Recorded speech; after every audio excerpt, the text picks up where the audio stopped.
آواز اور تصویر کی دنیا میں خوش آمدید۔ کتاب تاریخ کے تراشے، مصنف ڈاکٹر مبارک علی، مضمون سیاہ فام افریقی۔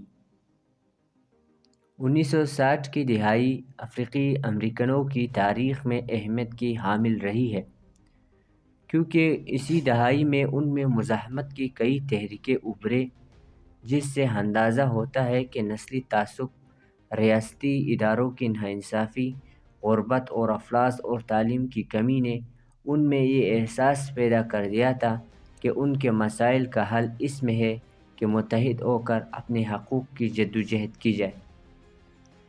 ان کے غصے، ناراضگی اور بے چینی کا اظہار اس سے ہوتا ہے کہ 1962 سے لے کر 1967 تک امریکہ کے شہروں میں 500 بغاوتیں ہوئیں، جن میں انہوں نے پولیس سے مقابلہ کیا۔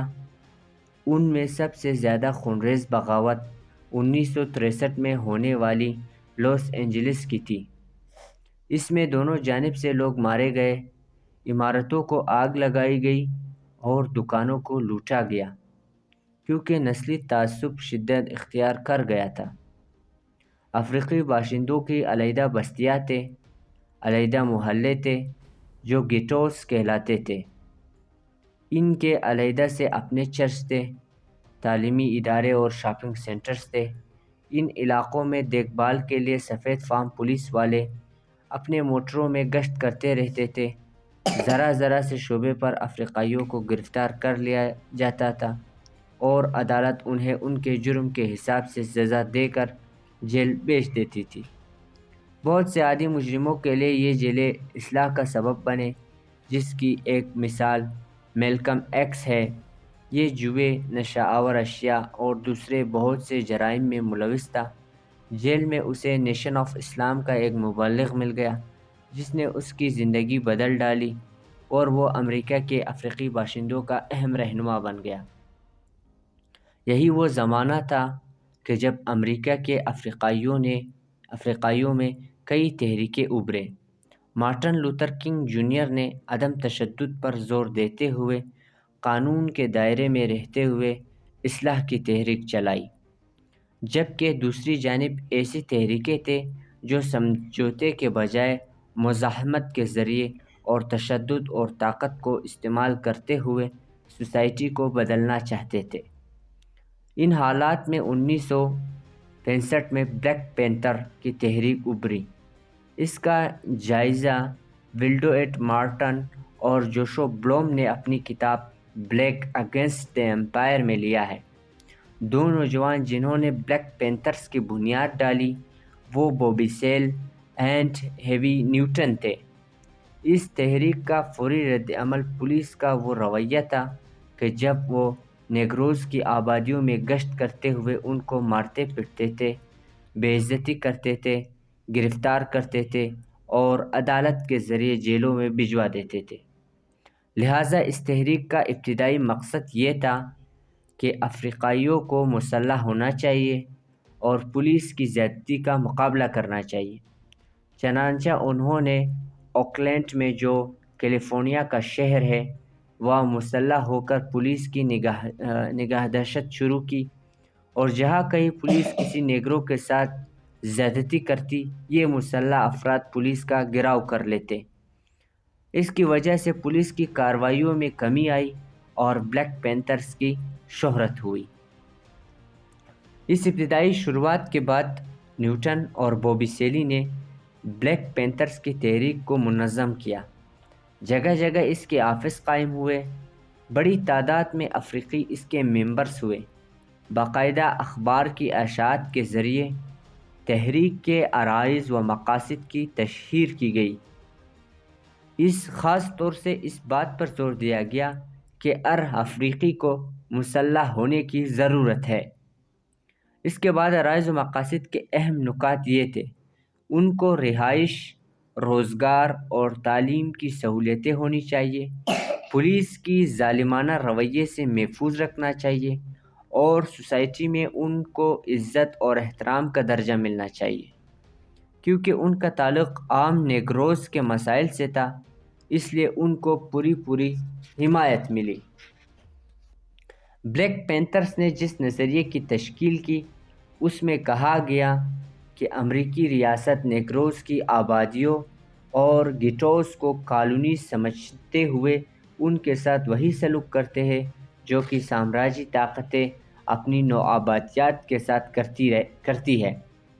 اس لیے اس نظریے کے تحت امریکہ ایک سامراجی طاقت تھی اور نیگروز کی آبادیاں ان کی نوآبادیات۔ لہٰذا جب تک امریکی ریاست کا سامراجی کردار ختم نہیں ہوگا اس وقت تک نیگروز کو آزادی نہیں ملے گی۔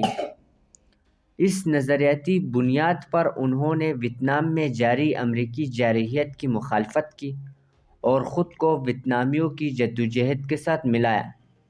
بلیک پینتھرز کو اس وقت اور زیادہ شہرت اور مقبولیت ملی جب امریکہ میں ویتنام کی جنگ کے خلاف مظاہرے شروع ہوئے۔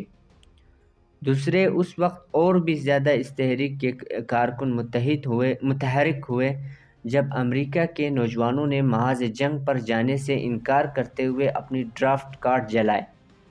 اس موقع پر باکسنگ کے چیمپئن محمد علی نے بھی ویتنام کی جنگ میں شامل ہونے سے انکار کیا۔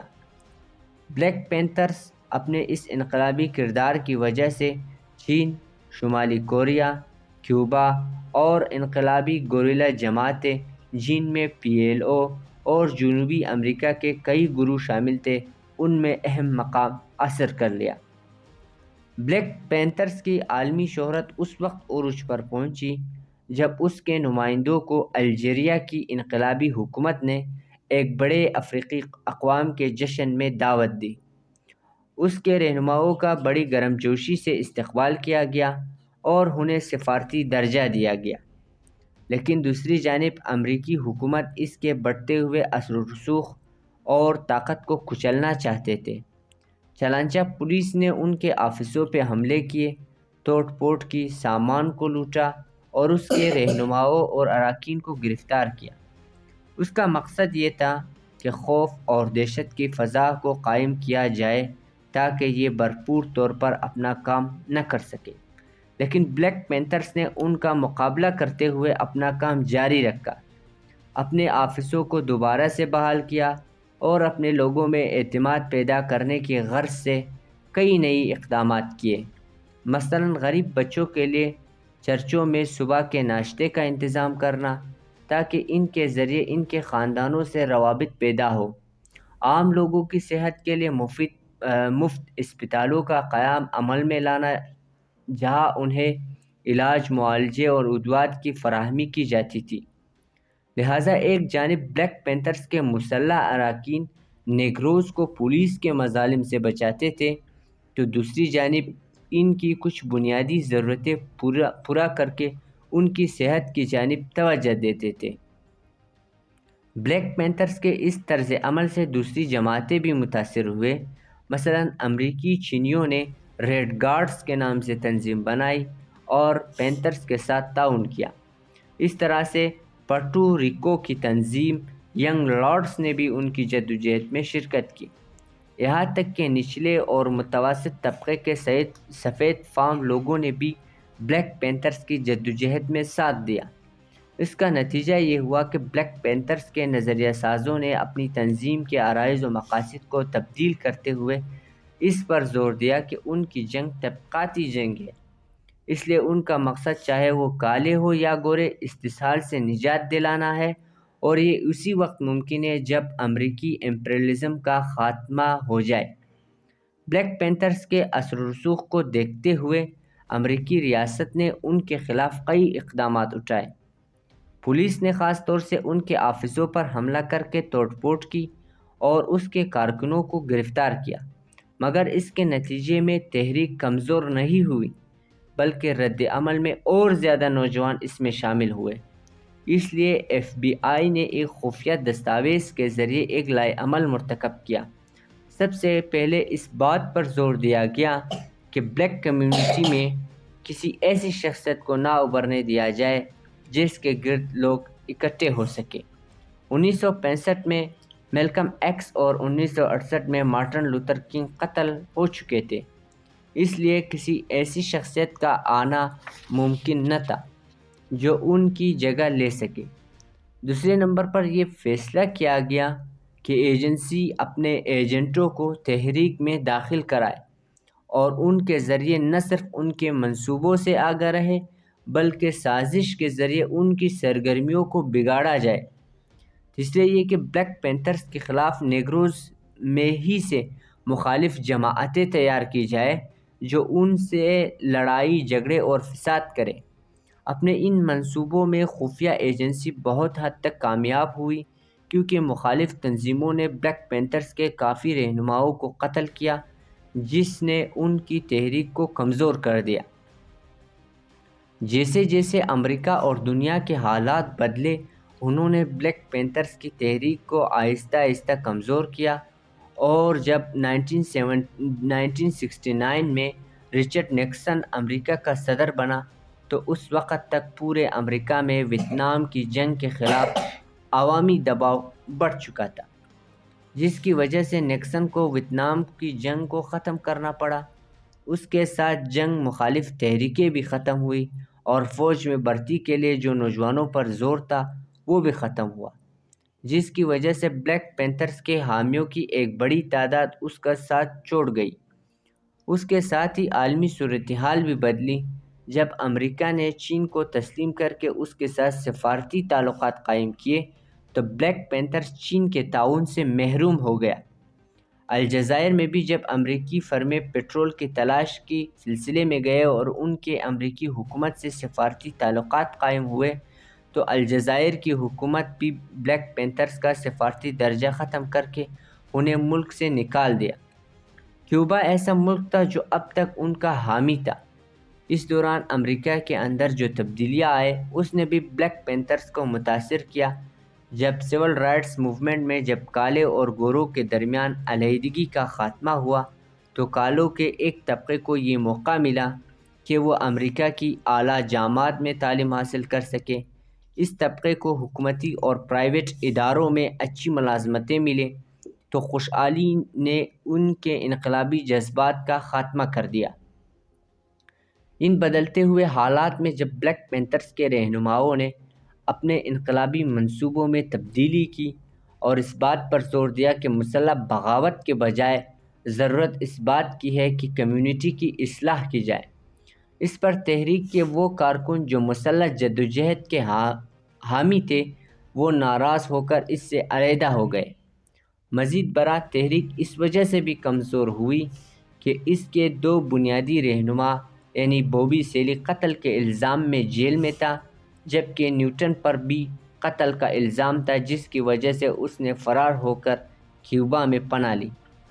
1970 تک کی دہائی تک تو یہ تحریک قائم رہی، اس کے بعد اس کا خاتمہ ہوا اور یہ تاریخ کا ایک حصہ بن گئی۔ بلیک پینتھر نے امریکی کی بلیک کمیونٹی کو بڑی حد تک تبدیل کیا، پولیس کی بربریت کے خلاف مزاحمت کر کے اس میں اعتماد پیدا کیا، اس کی کمزور شناخت کو مضبوطی سے ابھارا، فکری نظریات کی روشنی میں ان کو باشعور بنایا، عورتوں کو اپنی تحریک میں شامل کر کے ان کے مقام اور احترام کو بڑھایا، سیاسی شعور کے ساتھ ساتھ سماجی خدمت کے ذریعے طبقاتی فرق کو کم کیا۔ اس لیے تحریک کے خاتمے کے بعد بھی اس کے اثرات کمیونٹی میں باقی رہے۔ یہاں یہ سوال پیدا ہوتا ہے کہ آخر نظریاتی تحریکیں کیوں ناکام ہو جاتی ہے؟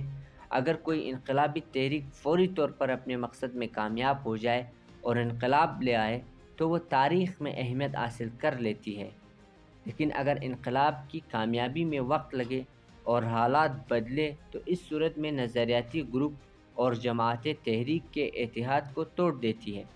اگر ایک گروپ بدلتے ہوئے حالات کے تحت درمیانی راستہ اختیار کرتا ہے تو انتہا پسند اس کی مخالف کرتے ہوئے علیحدہ ہو جاتے ہیں اور اس طرح تحریک نظریاتی جماعتوں اور گروپوں میں تقسیم ہو کر ناکارہ ہو جاتی ہے۔